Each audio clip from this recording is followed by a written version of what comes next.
Hi guys, welcome to study in brief. आज की video में हम पढ़ेंगे कॉन्ट्रैक्ट किसे कहते हैं, एग्रीमेंट किसे कहते हैं एंड कॉन्ट्रैक्ट एंड एग्रीमेंट के बीच में क्या डिफरेंस होता है। हमारा इंडियन कॉन्ट्रैक्ट एक्ट 1872 में एक टर्म है दैट इज़ कॉन्ट्रैक्ट। तो कॉन्ट्रैक्ट का मतलब क्या होता है? जो कॉन्ट्रैक्ट टर्म है वो सेक्शन 2 सबसेक्शन एच में डिफाइंड है और उसका मतलब होता है an agreement enforceable by law, यानी कि कोई भी एग्रीमेंट जो कि इनफोर्सेबल बाय लॉ हो उसे आप कॉन्ट्रैक्ट कहोगे। अगर मैं आपको सिंपल लैंग्वेज में बताऊँ तो आप कॉन्ट्रैक्ट क्या कह सकते हो? कुछ भी चीज़, मतलब कॉन्ट्रैक्ट इज़ बेसिकली एनीथिंग, कुछ भी चीज़ हो सकती है जो कि एक एग्रीमेंट है। कॉन्ट्रैक्ट होने के लिए एग्रीमेंट होना बहुत ज़्यादा ज़रूरी है। तो कॉन्ट्रैक्ट पहले क्या है? एक एग्रीमेंट है और वो एग्रीमेंट क्या होना ज़रूरी है? इनफोर्सेबल बाय लॉ होना ज़रूरी है। तो कॉन्ट्रैक्ट के लिए दो कंडीशन आती है। पहली कंडीशन है कि एग्रीमेंट होना ज़रूरी है एंड दूसरी कंडीशन है कि इनफोर्सेबल बाय लॉ होना ज़रूरी है। तो यही है कॉन्ट्रैक्ट की डेफिनेशन। एग्रीमेंट क्या होता है? तो जो एग्रीमेंट है वो इंडियन कॉन्ट्रैक्ट एक्ट 1872 में सेक्शन 2 सबसेक्शन ई में डिफाइंड है।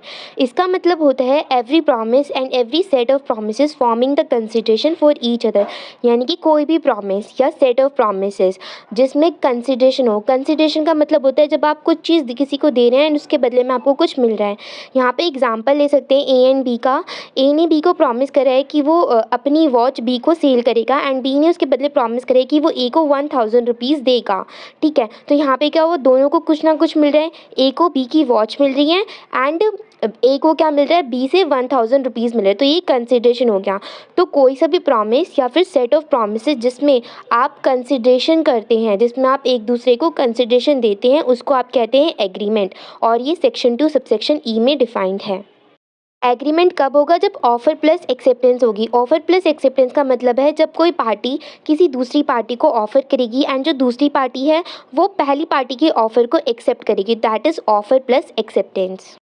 अब हम देखेंगे कि कॉन्ट्रैक्ट एंड एग्रीमेंट के बीच में क्या डिफरेंस होता है। पहला, जो कॉन्ट्रैक्ट होता है वो एक एग्रीमेंट होते हैं जो कि इनफोर्सेबल बाय लॉ होता है एंड जो एग्रीमेंट है वो प्रॉमिस है या फिर सेट ऑफ प्रॉमिस है जिसमें आप कंसिडरेशन फॉर्म करते हो एक दूसरे को देने के लिए। ठीक है, प्रॉमिस करते हो कंसिडरेशन के लिए। कॉन्ट्रैक्ट जो होता है वो लीगल होता है एंड इनफोर्सेबल बाय लॉ होना कंपलसरी होता है। बट एग्रीमेंट जो होता है वो एक्चुअली सोशली एक्सेप्टेबल होता है एग्रीमेंट। जो एग्रीमेंट है it may and may not be enforceable by law, यानी कि जो आपका एग्रीमेंट है वो इनफोर्सेबल बाय लॉ हो भी सकता है एंड इनफोर्सेबल बाय लॉ नहीं भी हो सकता। उसके लिए कोई ऐसी कंडीशन नहीं है कि उसे इनफोर्सेबल बाय लॉ होना कंपलसरी है। Next, a contract has to create some legal obligation. Contract में हमेशा कुछ ना कुछ लीगल ऑब्लिगेशन ही क्रिएट होती है, बट एग्रीमेंट में कोई भी लीगल ऑब्लिगेशन क्रिएट नहीं होती, उसमें कोई भी लीगल ऑब्लिगेशन नहीं होती। All contracts are also agreements, यानी कि सारे कॉन्ट्रैक्ट्स एग्रीमेंट्स भी होते हैं, लेकिन जो एग्रीमेंट होता है वो कॉन्ट्रैक्ट नहीं होता, हो भी सकता है नहीं भी हो सकता।